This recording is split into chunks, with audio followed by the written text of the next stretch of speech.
Hello students, आपका हमारे YouTube channel पर स्वागत है। तो आज इस वीडियो में हम आपका जो सब्जेक्ट है BA programme 6th semester history minor history of India 1858 to 1947 इसके यूनिट 3 के टॉपिक को इस वीडियो में हम कंप्लीट करेंगे। यूनिट 3 में जितने भी टॉपिक्स दिए गए हैं वो सारे टॉपिक्स इस वीडियो में हम डिस्कस करेंगे, तो आप वीडियो को कंप्लीट देखिएगा। साथ ही अगर आपने अब तक हमारे चैनल को सब्सक्राइब नहीं किया है तो कर लीजिए, ताकि आने वाली हर वीडियो की अपडेट आपको टाइम से मिलती रहे। तो आइए जानते हैं यूनिट 3 में आपको क्या क्या पढ़ना है। तो यूनिट 3 की अगर हम बात करें, यूनिट 3 में आपको नेशनलिस्ट पॉलिटिक्स यानी कि राष्ट्रवादी राजनीति के बारे में पढ़ना है। कैसे राष्ट्रवाद का उदय हुआ, कैसे इसका विकास हुआ, इंडियन नेशनल कांग्रेस की नींव कैसे रखी गई, मॉडरेट्स एंड एक्सट्रीमिस्ट मतलब कि गर्मपंथी तथा नरमपंथी कौन थे, तथा इनके क्या क्या विचार थे, इनकी विचारधारा क्या थी, महात्मा गांधी के क्या व्यूज़ थे, महात्मा गांधी ने किस तरीके से राष्ट्रवाद को देखा, उनके राष्ट्रवाद के बारे में क्या विचार थे। तो ये सब यूनिट 3 में हमको पढ़ना है। तो आइए स्टार्ट करते हैं, यूनिट 3 को पढ़ते हैं। तो आइए स्टार्ट करते हैं। हमारा जो फर्स्ट टॉपिक है वो है नेशनलिस्ट पॉलिटिक्स यानी कि राष्ट्रवादी राजनीति। तो भारतीय उपनिवेशवाद के संदर्भ में राष्ट्रवादी राजनीति यानी कि नेशनलिस्ट पॉलिटिक्स क्या होती है। राष्ट्रवाद तो आपको पता ही है, राष्ट्रवाद एक भावना है जो कि हमको राष्ट्र के प्रति अपनी पहचान के बारे में जागरूक करती है। ठीक है, इसको राष्ट्रीय चेतना भी कह सकते हैं, नेशनल आइडेंटिटी, जो कि हमको बताती है कि हम एक राष्ट्र का हिस्सा है, हमारा राष्ट्र के प्रति क्या कर्तव्य है, अपने राष्ट्र के लिए हमारे मन में क्या सम्मान होना चाहिए। ठीक है, तो ये जो भावना होती है ये राष्ट्रवाद की ही यानी कि नेशनलिज्म की ही भावना होती है। तो राष्ट्रवादी राजनीति क्या थी।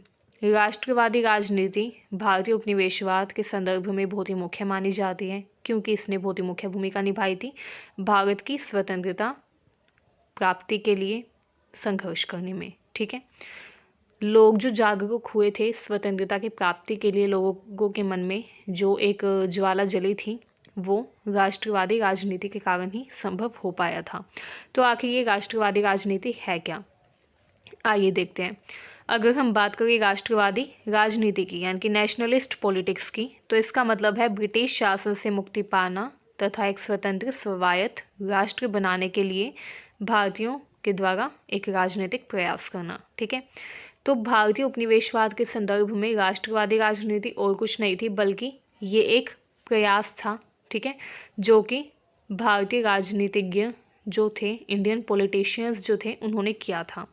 ये एक प्रयास था जो कि किया गया था ब्रिटिश शासन से मुक्ति पाने के लिए, क्योंकि सभी लोग, चाहे वो बच्चे हो, चाहे वो बड़े हो, चाहे वो बुजुर्ग हो, चाहे वो राजनीतिक नेता हो, जितने भी लोग थे सभी अब ब्रिटिश शासन से मुक्ति पाना चाहते थे तथा भारत को एक स्वतंत्र व स्वायत्त राष्ट्र बनाना चाहते थे। एक ऐसा राष्ट्र जो कि खुद अपने फैसले ले, एक ऐसा राष्ट्र जो कि किसी के अधीन, किसी की गुलामी में ना रहे।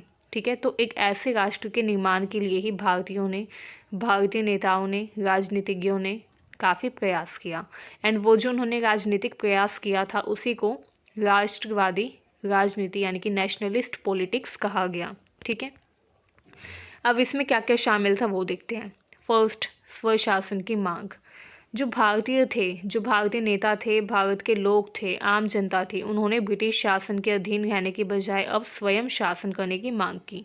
अब सभी लोगों के मन में एक डिमांड, एक मांग उत्पन्न हुई। उन्होंने कहा कि उनको खुद अपना शासन चलाना है, उनको स्वतंत्रता चाहिए। ठीक है, स्वशासन की मांग सभी लोगों ने की। स्वशासन या स्वराज की जो मांग थी उससे पूरा भारत गूंज उठा था, क्योंकि सभी लोग चाहते थे कि अब उनको ब्रिटिश राज से मुक्ति मिल जाए, ब्रिटिश शासन से मुक्ति मिल जाए, क्योंकि ऑलमोस्ट जितने भी लोग थे भारत के वो सभी अब ब्रिटिश शासन से हो रहे शोषण से परेशान हो चुके थे। ठीक है, एंड सभी अब स्वतंत्रता चाहते थे, स्वराज चाहते थे। इसके लिए स्वशासन की मांग उठी, स्वशासन की मांग लोगों ने की। तो राष्ट्रवादी राजनीति की जो पहली विशेषता थी वो इसमें क्या थी, स्वशासन की मांग। दूसरा आता है आत्मनिर्भरता। सभी ने ब्रिटिश निर्भरता को कम करने तथा भारतीय अर्थव्यवस्था को मजबूत बनाने का प्रयास किया। जैसे कि हमने सेकंड यूनिट में पढ़ा कि भारत में भी कुछ हद तक औद्योगिकरण हुआ, कुछ प्रमुख उद्योगपति हुए जैसे जमशेदजी टाटा, ठीक है, एंड और भी बहुत सारे उद्योगपति थे जिन्होंने स्वदेशी उद्योग स्थापित करने में मुख्य भूमिका निभाई, ठीक है। एंड उन्होंने ये प्रयास किया कि ब्रिटिश निर्भरता को कम किया जा सके। उस टाइम पर क्या था, जैसे कि हमने पढ़ा था कि पारंपरिक उद्योग जो थे भारत के, उनका पतन होना शुरू हो गया था, ठीक है। अब जब भारत के पारंपरिक उद्योगों का पतन हुआ तो ब्रिटिशर्स जो थे उन्होंने इस चीज़ का फ़ायदा उठाया। उन्होंने क्या किया, अपने ब्रिटेन में तैयार माल को भारत के बाज़ारों में बेचने के लिए भेजना शुरू कर दिया। एंड क्योंकि वो मशीनीकृत माल था जो कि ब्रिटेन से आता था तो वो सस्ता होता था एंड लोग जो थे फिर वो ब्रिटेन में बने हुए सामान ही खरीदने लग गए। तो इस तरीके से सभी लोग ब्रिटेन पर निर्भर हो गए थे एक तरीके से। एंड ये जो ब्रिटिश निर्भरता थी इसी को कम करने के लिए ये ज़रूरी था कि भारतीय अर्थव्यवस्था को मजबूत किया जाए, स्वदेशी उद्योगों को आत्मनिर्भर बनाया जाए, स्वदेशी उद्योगों को विकसित किया जाए। एंड इसी का प्रयास इस राष्ट्रवादी राजनीति में किया, ठीक है। इस राष्ट्रवादी राजनीति में ये प्रयास किया गया कि ब्रिटिश निर्भरता को जहाँ तक हो सके कम किया जाए, जो ब्रिटिश सामान है उनको ना खरीदा जाए, उनका बहिष्कार किया जाए, ठीक है। उसके बाद नेक्स्ट आता है सामाजिक सुधार। कुछ सामाजिक कुरीतियाँ थीं जैसे जातिवाद, छुआछूत। अब उन सामाजिक कुरीतियों का लोगों ने विरोध करना शुरू किया। कुछ लोग थे जो कि जागरूक हुए इसके प्रति, जिन्होंने महसूस किया कि ये जो सामाजिक कुरीतियाँ हैं ये ब्रिटिशर्स की मदद कर रही है भारत को विभाजित करने में। तो कुछ लोग थे जिनको ये अवेयरनेस, ये जागरूकता आ गई कि अब इन सब को बंद करना होगा, ठीक है। एंड इसीलिए लोगों ने, कुछ लोग जो कि महान थे, जो कि पढ़े लिखे थे जैसे ज्योतिबा फूले एंड और भी कई लोग रहे उस टाइम पर, उन्होंने सामाजिक समानता की मांग की जैसे भीमराव अंबेडकर जी, ठीक है, राजा राम मोहन राय, ठीक है। इन सब ने मांग की कि समाज में समानता लानी होगी। जब भारत के लोग एकजुट होंगे, जब भारत के लोगों के मन में एकता होगी, जब सभी लोग एकजुट होकर ये निर्धारित करेंगे कि उनको ब्रिटिशर्स के शासन से मुक्ति चाहिए, तभी हमको आज़ादी मिल पाएगी। तो अगर आज़ादी चाहिए तो इन सामाजिक कुरीतियों को, जातिवाद जैसी जो कुप्रथाएं हैं, इनको हटाना होगा, क्योंकि जब तक ये कुप्रथाएं रहेगी तब तक भारतीय लोगों के मन में एकता नहीं आएगी, वो तब तक विभाजित रहेंगे। एंड जब तक भारतीय विभाजित रहेंगे तब तक जो मुट्ठी भर अंग्रेज़ है वो भारत पर शासन करते रहेंगे। तो इसलिए जब लोगों ने सामाजिक सुधार पर अपना ध्यान केंद्रित किया तो लोगों को ये ज्ञान प्राप्त हुआ कि अगर ब्रिटिशर्स से मुक्ति चाहिए तो एकजुट होना पड़ेगा, है ना। एंड इस तरीके से राष्ट्रवादी राजनीति की एक विशेषता सामाजिक सुधार भी थी। नेक्स्ट आता है सांस्कृतिक पुनर्जागरण। भारतीय संस्कृति तथा परंपराओं को पुनर्जीवित करने का, उनको बढ़ावा देने का प्रयास किया गया। राष्ट्रवादी राजनीति में अलग अलग विचारधाराएं तथा संगठन शामिल थे। कुछ ऐसे संगठन जिन्होंने राष्ट्रवाद की विचारधारा को लोगों के मन में प्रज्वलित किया। कुछ ऐसी संगठन, कुछ ऐसी हस्तियां, कुछ ऐसे लोग जिन्होंने आम जनता के मन में ये विचारधारा उत्पन्न की कि अब उनको राष्ट्रवाद की भावना को अपने मन में विकसित करते हुए अंग्रेज़ों का विरोध करना है, तभी उनको स्वतंत्रता मिल पाएगी। तो ऐसे कौन लोग थे, कौन संगठन थे, आइए देखते हैं। पहला है भारतीय राष्ट्रीय कांग्रेस। भारतीय राष्ट्रीय कांग्रेस एक बहुत ही प्रमुख राजनीतिक संगठन था जो कि धीरे धीरे ब्रिटिश शासन से स्वतंत्रता की मांग करने लग गया, ठीक है। भारतीय राष्ट्रीय कांग्रेस कैसे स्थापित हुई, कैसे इसका विकास हुआ, ये हम आगे देखेंगे। फिलहाल आप इतना जानिए कि भारत में जो राष्ट्रवादी राजनीति थी उसको सुचारू रूप से संचालित करने में भारतीय राष्ट्रीय कांग्रेस का मुख्य हाथ रहा, ठीक है। इसके अलावा भारतीय राष्ट्र की सेना यानी कि इंडियन नेशनल आर्मी, जो कि सुभाष चंद्र बोस के द्वारा स्थापित की गई थी, विकसित की गई थी, ये एक सशस्त्र संगठन था जिसके पास शस्त्र भी थे तथा इसने ब्रिटिश शासन के खिलाफ लड़ाई लड़ी।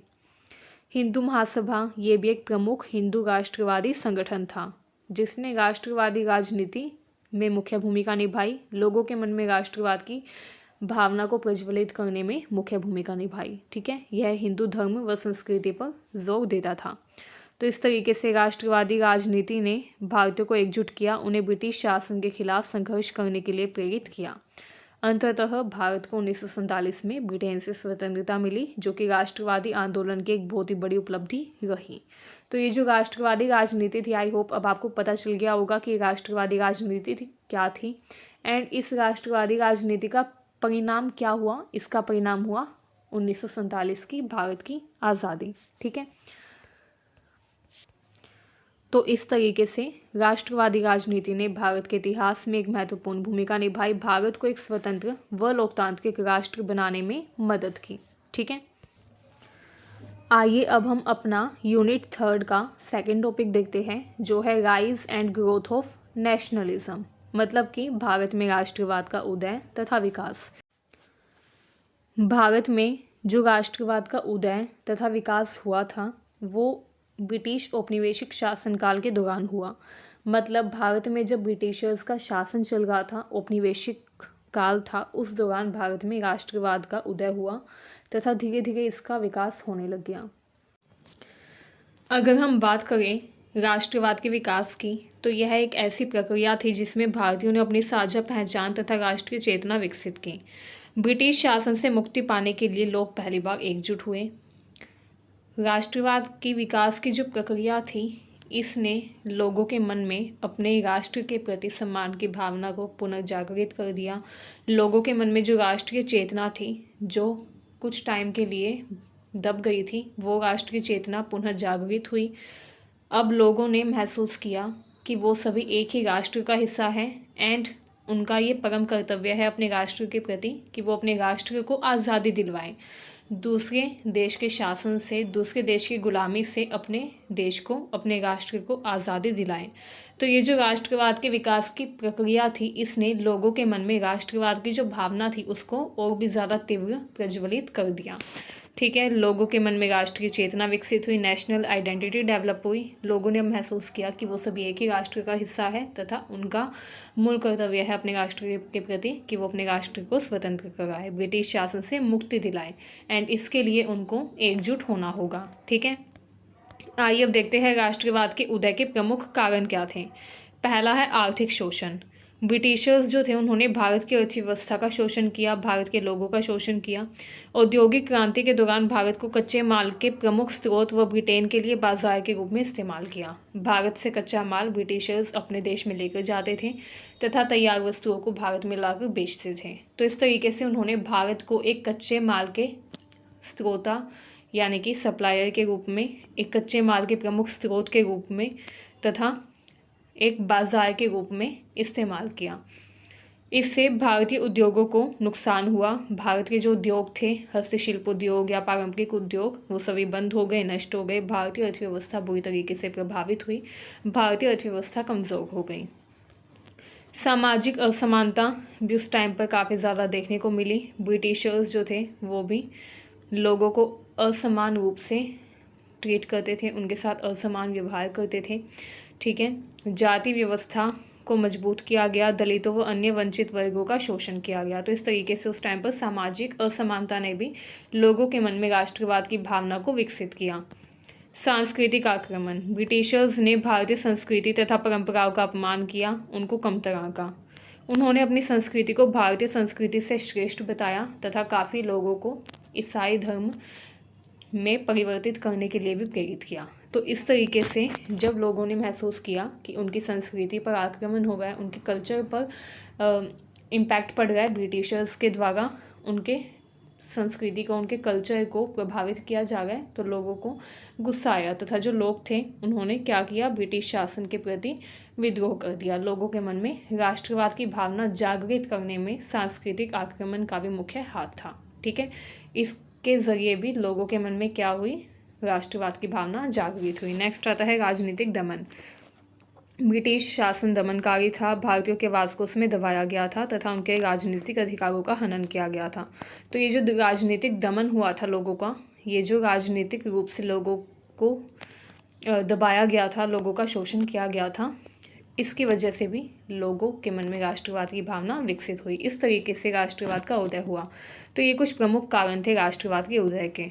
आइए अब देखते हैं राष्ट्रवाद के विकास के चरण, मतलब कि क्या क्या स्टेप्स थे जिसके ज़रिए राष्ट्रवाद यानी कि नेशनलिज्म का राइज अप होता है। तो चरण क्या थे उसके? पहला चरण जो है राष्ट्रवाद के विकास का वो है सांस्कृतिक पुनर्जागरण। सबसे पहले सांस्कृतिक पुनर्जागरण देखने को मिला 18वीं से 19वीं शताब्दी में। इस दौरान भारतीय बुद्धिजीवियों ने भारतीय संस्कृति तथा परंपराओं का पुनर्जागरण किया। भारतीय संस्कृति तथा परंपराएं जो कि दब गई थीं, जिनको दबा दिया गया था ब्रिटिशर्स के द्वारा, उन भारतीय संस्कृति तथा परंपराओं का पुनर्जागरण फिर से किया गया। कुछ ऐसे भारतीय बुद्धिजीवी आए जिन्होंने भारतीय दर्शन, साहित्य तथा कला को पुनर्जीवित करने का प्रयास किया। समाज सुधार आंदोलन। 19वीं शताब्दी में समाज सुधार आंदोलन हुआ था। इस दौरान सामाजिक कुरीतियों जैसे जातिवाद, छुआछूत तथा बाल विवाह का विरोध किया गया। ठीक है। राजा राममोहन राय, ईश्वर चंद्र विद्यासागर तथा अन्य नेताओं ने सामाजिक सुधारों के लिए इसमें महत्वपूर्ण योगदान दिया था। तो ये जो समाज सुधार आंदोलन था ये 19वीं शताब्दी में हुआ। ये दूसरा चरण था राष्ट्रवाद के विकास का। ठीक है। इसमें जितनी भी सामाजिक बुराइयां थी, कुप्रथाएं थी, उन सारी कुप्रथाओं का विरोध हुआ। उन कुप्रथाओं को समाप्त करने का प्रयास किया गया तथा इसमें मुख्य योगदान किसका था? राजा राममोहन राय, ईश्वर चंद्र विद्यासागर तथा अन्य नेताओं का। नेक्स्ट आता है राष्ट्रीय आंदोलन 1885 से 1947। इस दौरान भारतीय राष्ट्रीय कांग्रेस की स्थापना हुई। राष्ट्रवाद का व्यापक रूप से प्रसार हुआ। अलग अलग नेता आए जैसे महात्मा गांधी, जवाहरलाल नेहरू, सुभाष चंद्र बोस। इन्होंने राष्ट्रीय आंदोलन का नेतृत्व किया। इन्होंने लोगों को जागरूक किया कि वो आज़ादी के लिए, स्वतंत्रता के लिए लड़ाई लड़ें। स्वतंत्रता संग्राम को आगे बढ़ाने में इन सभी नेताओं ने मुख्य भूमिका निभाई तथा स्वतंत्रता के लिए इन्होंने संघर्ष किया। आइए अब देखते हैं राष्ट्रवाद के प्रभाव क्या क्या हुए। पहला है स्वतंत्रता। भारतीय राष्ट्रवाद ने अंततः भारत को 1947 में ब्रिटेन से स्वतंत्रता दिला दी। नेक्स्ट आता है सामाजिक परिवर्तन। राष्ट्रवाद ने समाज में परिवर्तन को भी प्रेरित किया, तेज किया। राष्ट्रवाद ने सामाजिक परिवर्तन को बढ़ावा दिया, जातिवाद तथा छुआछूत का विरोध किया, सामाजिक असमानता की मांग की गई। नेक्स्ट आता है राष्ट्रीय एकता। राष्ट्रवाद ने भारतीयों को एकजुट किया, उनको एक राष्ट्र के रूप में पहचान दी। राष्ट्रवाद का उदय तथा विकास भारत के इतिहास में एक बहुत ही मुख्य घटना थी तथा इसने भारत को एक स्वतंत्र व लोकतांत्रिक राष्ट्र बनाने में भी बहुत ही मुख्य भूमिका निभाई। तो ये कुछ प्रभाव थे राष्ट्रवाद के। राष्ट्रवाद ने स्वतंत्रता दिलाने में मुख्य भूमिका निभाई, समाज में परिवर्तन किया, राष्ट्रीय एकता को बढ़ावा दिया। ठीक है।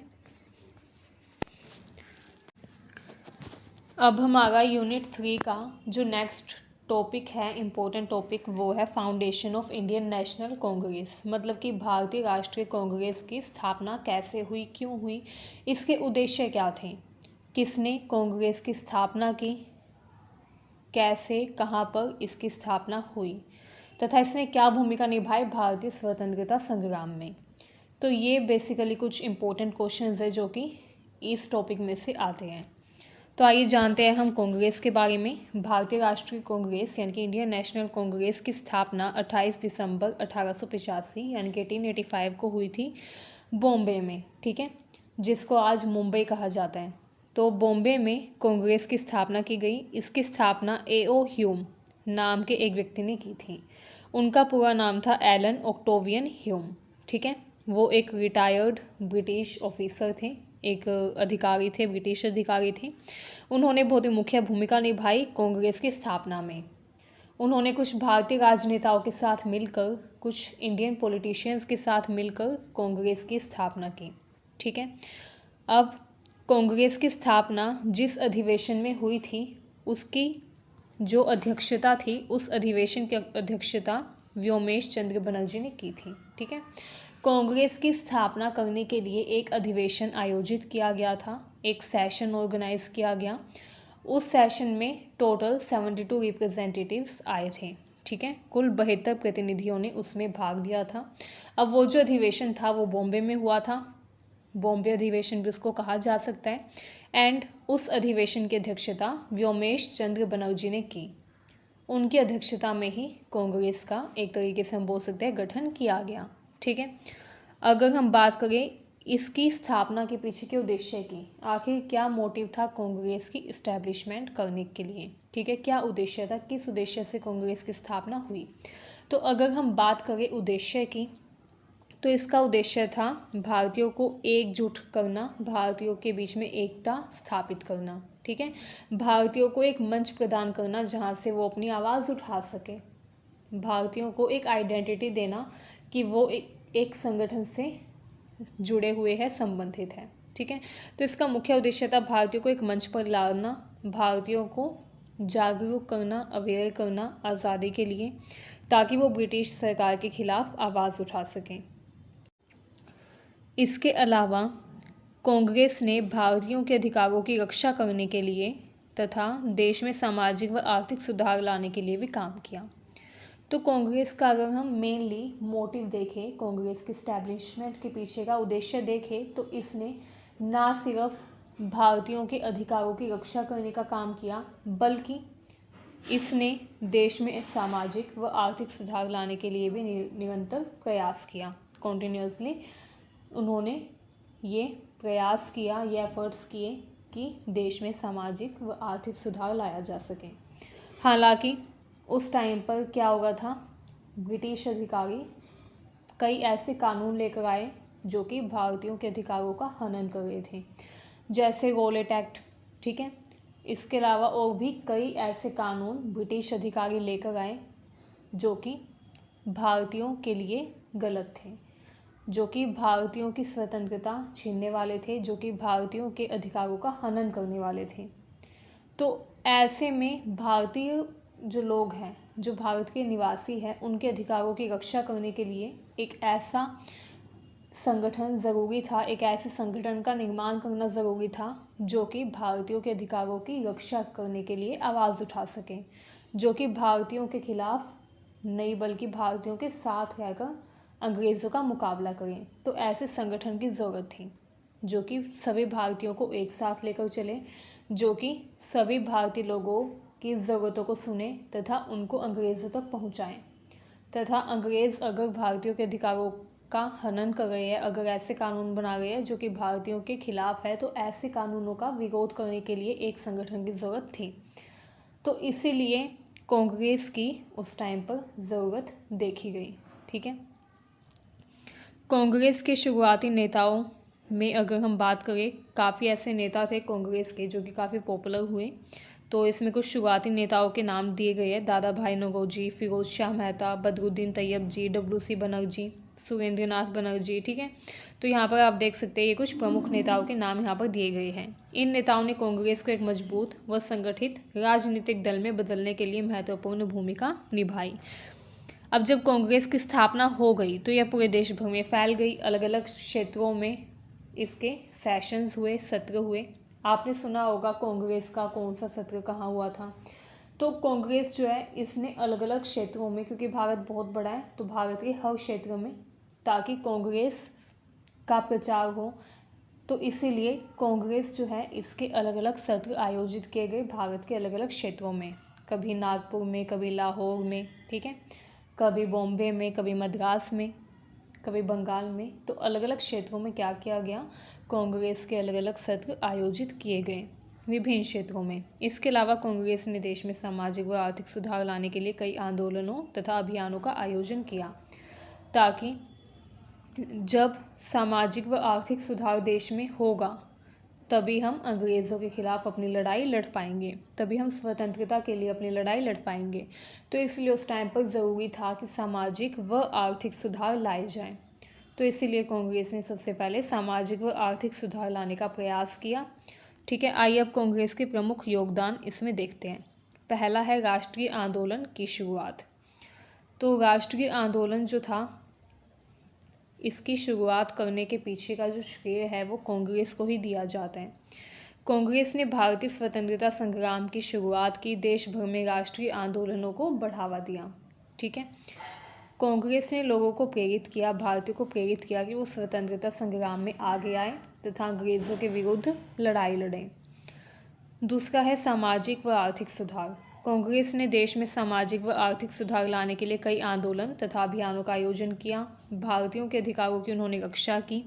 देश में न्याय व समानता की स्थापना की उन्होंने मांग की। उन्होंने कहा देश में न्याय व स्थापना होनी चाहिए, न्याय की स्थापना होनी चाहिए, समानता की स्थापना होनी चाहिए। अगर देश में न्याय व समानता होगी तभी भारतीय के अधिकारों की रक्षा हो पाएगी। इस प्रकार भारतीय राष्ट्रीय कांग्रेस की स्थापना भारतीय इतिहास में एक महत्वपूर्ण मील का पत्थर यानी कि माइलस्टोन माना जाता है। ठीक है, जिसने देश में राष्ट्रीय आंदोलन की शुरुआत की तथा सामाजिक व आर्थिक सुधार लाने का भी कार्य किया।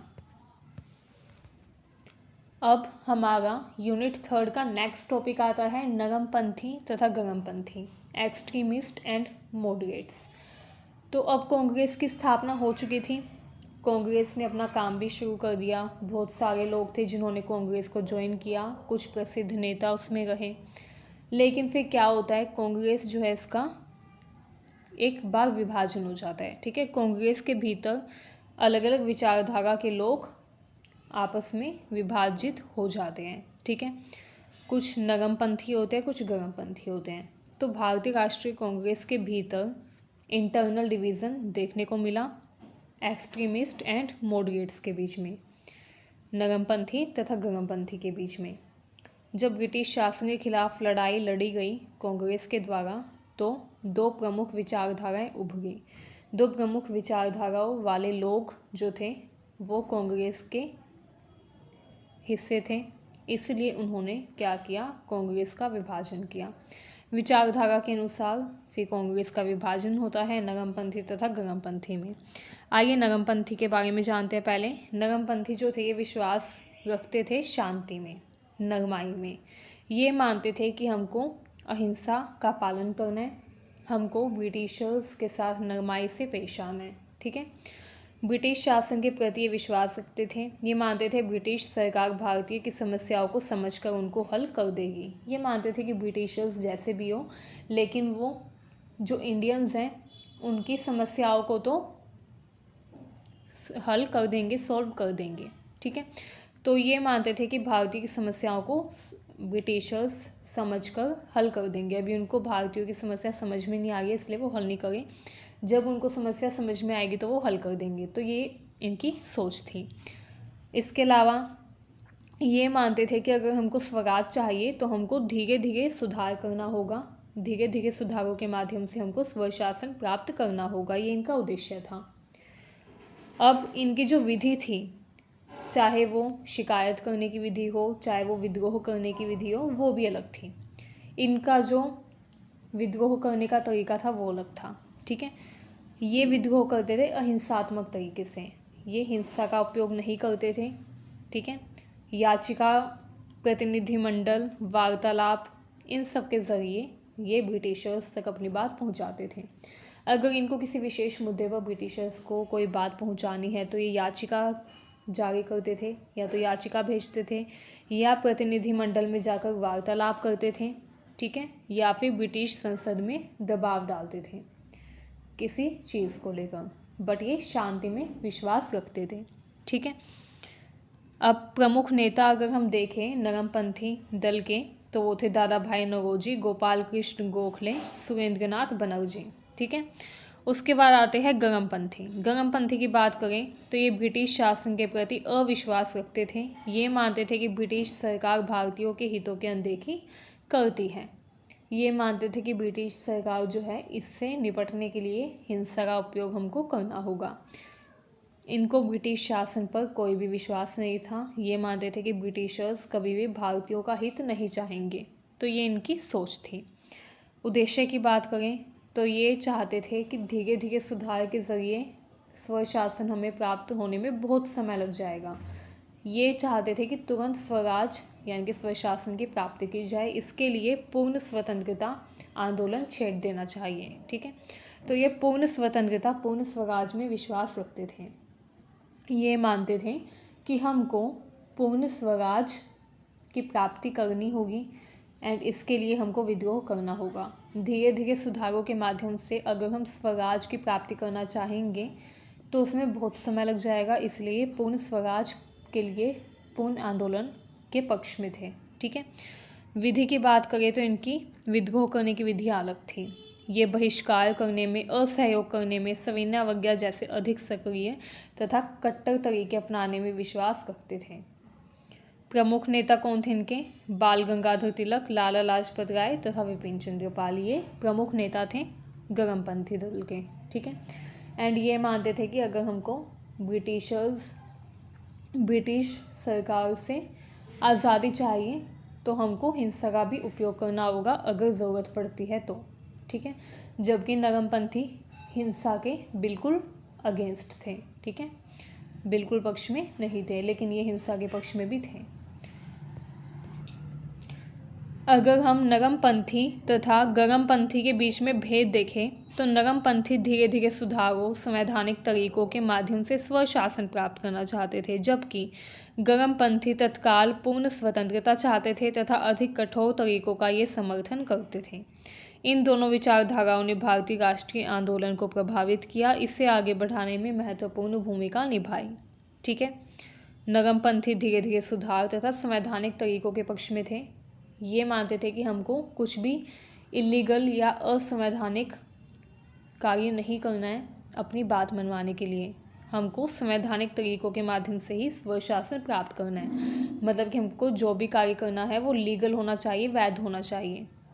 जबकि गर्मपंथी मानते थे कि हमको पूर्ण स्वतंत्रता चाहिए, वो भी तत्काल, यानी कि तुरंत चाहिए। तो इसके लिए अगर हम कठोर तरीकों का उपयोग करें तो उसमें भी कोई बुराई नहीं है। तो ये गर्मपंथी लोगों के विचार थे। तो इस तरीके से कांग्रेस जो थी वो दो विचारधाराओं में बट गई थी, गर्मपंथी, नरमपंथी। हमने इनके प्रमुख नेता भी जान लिए तथा इन विचारधाराओं के मुख्य जो इम्पोर्टेंट पॉइंट्स थे वो भी हमने जान लिए। आइए अब हम नेक्स्ट टॉपिक देखते हैं। यूनिट 3 का ही हमारा नेक्स्ट टॉपिक आता है महात्मा गांधी के राष्ट्रवादी विचार, गांधीज नेशनलिस्ट थॉट्स या आइडियाज़। तो गांधी जी जो थे उनके जो राष्ट्रीय आंदोलन से जुड़े हुए विचार थे, उनके जो राष्ट्रवादी विचार थे वो भी काफ़ी प्रमुख माने जाते हैं। पहला आता है सत्य व अहिंसा। गांधी जी का मानना था कि सत्य तथा अहिंसा सर्वोच्च शक्ति है। वो मानते थे कि सत्य तथा अहिंसा से बढ़कर कोई भी शक्ति नहीं हो सकती। उन्होंने हिंसा का विरोध किया, ब्रिटिश शासन के खिलाफ लड़ाई के लिए सत्य व अहिंसा के मार्ग को उन्होंने अपनाया। ठीक है। गांधी जी मानते थे कि जो ताकत अहिंसा में है वो हिंसा में कभी नहीं हो सकती। एंड अगर हमको अंग्रेज़ों को हराना है तो हमको अहिंसा का ही उपयोग करना होगा। ठीक है। गांधी जी जो थे ये सत्य व अहिंसा में विश्वास रखते थे। उन्होंने हिंसा का पूर्ण रूप से विरोध किया, ब्रिटिश शासन के खिलाफ उन्होंने लड़ाई लड़ी तथा सत्य व अहिंसा के मार्ग को ही उन्होंने अपनाया। नेक्स्ट आता है स्वदेशी। गांधी जी जो थे उन्होंने स्वदेशी का समर्थन किया। उन्होंने कहा कि हमको वही उत्पाद, वही वस्तुएं उपयोग करनी चाहिए जिनका उत्पादन हमारे देश में हुआ है। तो ऐसी वस्तुएं जो हमारे देश में उत्पादित हुई है उनको उन्होंने स्वदेशी वस्तुएं कहा तथा गांधी जी स्वदेशी का ही समर्थन करते थे। वे कहते थे कि हमको विदेशी वस्तुओं का बहिष्कार करना होगा। जब हम विदेशी वस्तुओं का बहिष्कार करेंगे तो ब्रिटिशर्स पर से हमारी निर्भरता कम होगी। एंड अगर हम उनसे अपनी निर्भरता कम करेंगे, उन पर से अगर हम अपनी निर्भरता कम करेंगे तभी हम अपनी अर्थव्यवस्था को मजबूत कर सकते हैं, तभी हम आज़ाद होने के लिए योग्य बन सकते हैं। ठीक है। तो गांधी जी ने स्वदेशी का समर्थन किया। उन्होंने कहा कि जितना ज़्यादा हम अपने देश में उत्पादित वस्तुओं का उपयोग करेंगे उतनी ज़्यादा हमारी अर्थव्यवस्था भी मजबूत होगी तथा उतने ज़्यादा हम आत्मनिर्भर भी बन पाएंगे। तो इसके लिए गांधी जी ने हमेशा से स्वदेशी का आह्वान किया। नेक्स्ट आता है सर्वोदय। गांधी जी जो थे वो मानते थे कि समाज का प्रत्येक व्यक्ति महत्वपूर्ण है, सभी का कल्याण होना चाहिए। सर्वोदय यानी कि सबका उदय। गांधी जी मानते थे हर व्यक्ति का उत्थान होना चाहिए, हर व्यक्ति का उदय होना चाहिए। सभी लोगों के समर्थन में वो थे। ठीक है। गांधी जी मानते थे कि हर व्यक्ति का कल्याण होना चाहिए, तो हर व्यक्ति के विकास, हर व्यक्ति के कल्याण के समर्थन में गांधी जी थे। नेक्स्ट आता है सामाजिक सुधार। गांधी जी ने सामाजिक कुरीतियों जैसे जातिवाद, छुआछूत तथा महिलाओं के उत्पीड़न का विरोध किया। उन्होंने सामाजिक समानता व न्याय के लिए हमेशा संघर्ष किया। आइए अब जानते हैं गांधी जी ने राष्ट्रवाद के लिए क्या क्या तकनीकें अपनाई थी। गांधी जी के विद्रोह करने की क्या क्या तकनीकें थीं। पहला आता है सत्याग्रह। गांधी जी ने अलग अलग सत्याग्रह किए। वो हमेशा अहिंसा का उपयोग करते थे, कभी भी उन्होंने हिंसा का पक्ष नहीं रखा। उन्होंने कहा जो काम अहिंसा कर सकती है वो हिंसा कभी नहीं कर सकती। गांधी जी हमेशा अहिंसा तथा अहिंसक प्रतिरोध के समर्थन में थे। सत्याग्रह भी एक तरीके का अहिंसक आंदोलन था, जिसमें गांधी जी ने कहा कि हमको सत्य के लिए आग्रह करना है। सत्याग्रह यानी कि सत्य के लिए आग्रह, ठीक है, सत्याग्रह। अब सत्याग्रह जो है इसका मतलब था कि हम अहिंसा का पालन करते हुए सत्य के लिए दृढ़ता से खड़े रहें, अहिंसक विरोध करें, नैतिक रूप से दबाव डालें सामने वाले पर। तो ये गांधी जी की पहली तकनीक थी जिसको उन्होंने सत्याग्रह कहा। नेक्स्ट आता है असहयोग आंदोलन। 1920 में उन्होंने असहयोग आंदोलन किया, जिसमें उन्होंने विदेशी कपड़ों का बहिष्कार कर दिया, सरकारी नौकरियों से इस्तीफा देने के लिए लोगों को प्रेरित किया, विदेशी शिक्षण संस्थानों का बहिष्कार करने का भी आह्वान किया। असहयोग आंदोलन जो कि 1920 में शुरू हुआ था, इसका मतलब था सहयोग ना करना। गांधी जी जो थे उन्होंने कहा कि अंग्रेज़ अभी तक हमारे भारत में इसलिए है क्योंकि हम उनका सहयोग कर रहे हैं। हम उनके द्वारा स्थापित किए गए विद्यालयों में जाते हैं, उनके लिए हम सरकारी नौकरियां करते हैं, ठीक है, उनके कार्य को हम पूर्ण रूप से संभालते हैं, उनकी नौकरियां करते हैं तथा उनके जो विदेशी कपड़े हैं, उनके देश में बने हुए कपड़े हैं वो पहनते हैं, जिसकी वजह से उनको धन की प्राप्ति होती है। तो इसीलिए अगर हम अंग्रेज़ों को बाहर निकालना चाहते हैं हमारे देश से, तो हमको क्या करना होगा, उनका असहयोग करना होगा, यानी कि नॉन कोऑपरेशन, ठीक है, हमको उनको कोऑपरेट नहीं करना है, उनका नॉन कोऑपरेशन करना है। तो इसी को असहयोग आंदोलन कहा गया। नेक्स्ट आता है सविनय अवज्ञा आंदोलन जो कि 1930 में शुरू हुआ था। यह आंदोलन ब्रिटिश कानूनों का सविनय उल्लंघन करने पर आधारित था। अब सविनय यानी कि विनय के साथ, अवज्ञा यानी कि बात ना मानना, जो कहा गया है उसका अगेंस्ट करना, ठीक है, आंदोलन। तो सविनय अवज्ञा आंदोलन, जिसको सविनय उल्लंघन आंदोलन भी कहा जा सकता है, तो इसमें गांधी जी ने कहा कि जो कानून बनाए हैं अंग्रेज़ों ने, उन कानूनों का हम उल्लंघन करेंगे। जैसे उस टाइम पर एक कानून बना था नमक वाला, नमक कर लगा दिया था, जिसमें नमक के ऊपर टैक्स लगा दिया था। तो गांधी जी ने कहा कि नमक जो है वो हमारे देश में ही निर्मित होता है, हमारे देश में ही जो नमक है उसका उत्पादन होता है, तो हम उसके उपयोग के लिए टैक्स क्यों दें, राजस्व का भुगतान क्यों करें। तो इसलिए नमक कानून का उल्लंघन करते हुए उन्होंने सविनय अवज्ञा आंदोलन की शुरुआत की थी, ठीक है। इसमें उन्होंने दांडी मार्च किया तथा इसमें उन्होंने सार्वजनिक रूप से नमक का उत्पादन करके नमक का उपयोग किया था बिना कर के। तो इस तरीके से उन्होंने नमक कानून का उल्लंघन किया। गांधी जी ने स्वतंत्रता के लिए भी आंदोलन किए। भारतीय राष्ट्रीय कांग्रेस के साथ मिलकर भी गांधी जी ने कई बार आंदोलन किए। इन आंदोलनों ने ब्रिटिश सरकार पर दबाव डाला स्वतंत्रता दिलाने में, जिसमें हमारी मदद हुई, ठीक है। तो इस तरीके से इन आंदोलनों ने हमारी मदद की स्वतंत्रता प्राप्त करने में। गांधी जी के विचारों व तकनीकों ने भारतीय स्वतंत्रता आंदोलन को एक नैतिक व आध्यात्मिक आयाम प्रदान किया। उन्होंने दिखाया कि सत्य व अहिंसा की शक्ति से किसी भी शक्तिशाली शासन को चुनौती दी जा सकती है। गांधी जी के विचार आज भी प्रासंगिक है तथा दुनिया भर में शांति व न्याय के लिए संघर्ष करने वालों के लिए प्रेरणा स्रोत है। सो यहीं पर हमारी यूनिट 3 भी कंप्लीट होती है। आई होप ये वीडियो आपको अच्छी लगी। अगर आपको वीडियो यूज़फुल लगी हो, अच्छी लगी हो, तो चैनल को सब्सक्राइब करिए, वीडियो को शेयर करिए। Thank you very much.